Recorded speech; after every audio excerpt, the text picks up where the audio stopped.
अस्सलामुअलैकुम। पुराने वक्तों की बात है कि मुल्क यमन पर एक नेक बादशाह हुकूमत करता था। वो अपनी रियाया के साथ बहुत नेक सलूक करता था। इसकी 4 बेटियां थीं, जिनमें से एक शहज़ादी बहुत हसीन थी, जिसकी खूबसूरती पर बाकी शहज़ादियाँ नफ़रत करती थीं। इस शहज़ादी का नाम शहज़ादी सुहाना था। एक दफ़ा इनका बाप किसी काम की गरज से बैरून मुल्क गया। इसने अपनी सारी बेटियों से इनकी ख्वाहिशात पूछीं। इन 3 बहनों ने कीमती जेवरात लाने को कहा, जबकि बादशाह ने चौथी बेटी से पूछा कि अगर तुम्हें किसी चीज़ की ज़रूरत हो तो मुझे बता दो। शहज़ादी सुहाना ने कहा, मुझे एक गुलाब का फूल चाहिए। इनका बाप कोई ना कोई बात भूल जाता था, इसलिए सिर्फ शहज़ादी सुहाना के लिए फूल ले आया।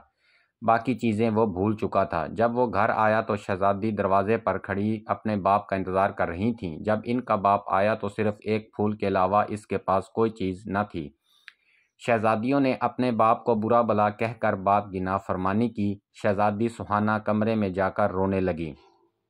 इसका बाप कमरे में आया, इसका फूल उसे दिया। बादशाह ने कहा, दुनिया में सबसे ज़्यादा कीमती चीज़ वालिदैन की खिदमत है। चुनांचे जब बादशाह दूसरी मरतबा बैरून मुल्क गया तो सब ने अपनी अपनी चीज़ें लाने के लिए कहा, मगर शहज़ादी सुहाना इस पर खामोश रहीं।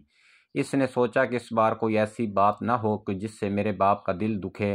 तो बादशाह ने अपनी बेटियों के लिए जेवरात लिए। रास्ते में एक जंगल था। बादशाह इस जंगल में से गुजर रहा था तो इसने देखा दरख्त पर बैठे एक चमगादड़ को। वो चमगादड़ दरअसल एक खौफनाक था। इसने बादशाह को कैद कर लिया। एक शहज़ादी ये सारा मंजर देख रहा था। इसने अपनी तेज़ धार तलवार निकाली और चमगादड़ की गर्दन पर दे मारी। चमगादड़ इसी वक्त मर गया। शहज़ादा बादशाह को महल ले गया और इनकी बेटियों को सारा माजरा सुना दिया। शहज़ादियाँ अपने बाप के पास आईं और अपने बाप से नाफरमानी पर माफ़ी मांगी। बादशाह ने इस वक्त अपनी सारी बेटियों में से सुहाना पर फ़ख्र महसूस किया और अपनी सारी बेटियों को गले लगा लिया। सब खुशी हंसी रहने लगीं। देखा बच्चों, मिलजुल कर रहने से बरकत होती है।